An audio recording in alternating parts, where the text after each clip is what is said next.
eyes when I gave the word. Now in the morning I sleep. Humanity is the treatment of others and how we wish to be treated in return. Love bands us all together and unifies us as a society. Justice protects the individual rights, but the differences between humane treatment separate us.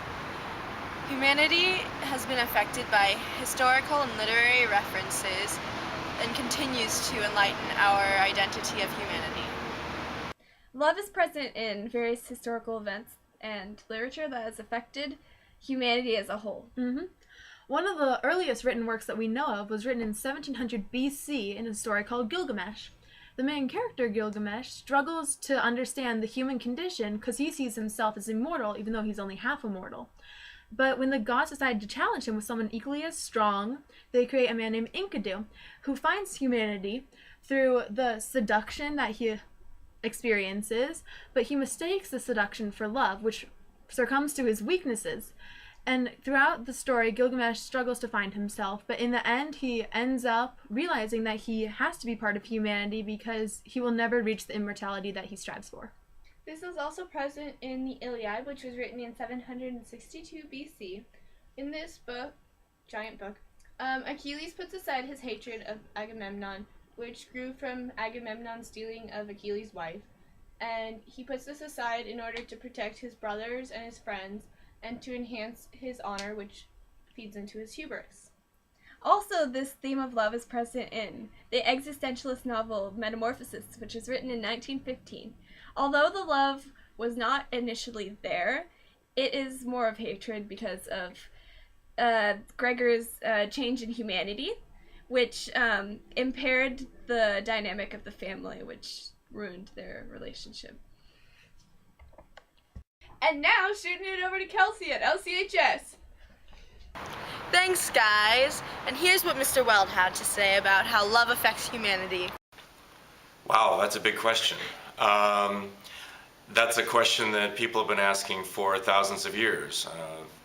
It's a question that artists and writers and storytellers and all of history is largely made up of that topic. So, or at least good chunks of those areas of study are made up of that topic. So that's a huge question. I think people, instinctively want to take care of each other and have a need to be taken care of. And so I think friends and family and spouses all help fulfill that role. Whether it's unique to humans, that's a tough question. I think in its complexity, it's probably at the level of complexity of how we express love is probably unique to humans, but I can't say whether other higher level mammals would have some what we might consider feelings of love. It's difficult to know. In addition to love, justice also complicates our definition of humanity. In the stories Oedipus, which was written in 430 BC, and Antigone, which was written in 441 BC, we see a clash of the love of state versus the love of family. These people must choose between the two. Today we don't have to choose. Many characters throughout history and in literature had to face tough decisions and tough circumstances. This is true for Anne Frank, and she wrote in her diary in 1942, which is during the time of the Holocaust, where people had to question what defines humanity and what makes people human, and this includes religion and their ethnicity. In addition to several other historical events that have been affected by, or have affected our definition of humanity, Gandhi and his Salt March, in addition to the various other movements that he's created, have extended human rights and equality, and further aided in our definition of humanity. Frankenstein! And lastly, we're showing love and justice was the novel Frankenstein, which was written in 1818. And this nonfiction work shows romanticism and gothic elements at its best, written by Mary Shelley. And it shows how even though Victor meant to love and cherish his creature, he also didn't expect the creature to have no signs of what he defines as humanity. Learn from me how dangerous is the requirement of knowledge, and how much happier that man is who believes his native town to be the world, and he who aspires to become greater than his nature will allow. Now, focusing solely on justice, we see how throughout literature and history, how people in power like to instill their own viewpoints. And this includes the role that they think justice should play in their ideal version of a society. In 1984, which was written in 1948, we see a dystopian society where the leaders abuse their power. This roots from different definitions of humanity.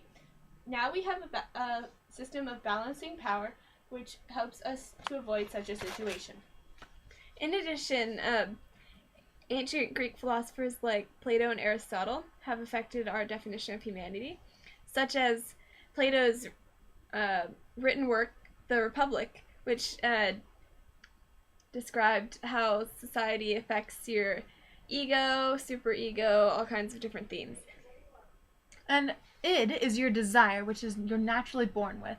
Then you have your ego, which is what society tells you through justice and the love of your parents and people that you surround yourself with. And then superego is the balance that we try to create in between. And Cleisthenes in 500 BC and later Parades in 450 BC tried to have equality between the rich and the poor by reforming the constitution and trying to create a type of democracy, because this is what they thought justice should be. And they were trying to use their superego from what they wanted their society to look like and from what they thought is morally right and how people should be treated equally in their version of humanity. Solon, in addition to other philosophers in 600 BC, helped create and evolve the idea of having no slavery, which was very revolutionary for its time, because he had to go against many powerful business people that also were in religion and government, because there's no separation of powers.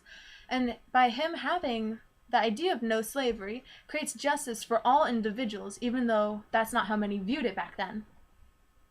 Relating to history, Hammurabi's code also reflects this theme of justice, in that one's moral responsibilities and values affect humanity as a whole. Code number 196 says that if a man put out the eye of another man, his eye shall be put out. And code number 197 says that if he breaks another man's bone, then his bone shall be broke. You owe me a cow!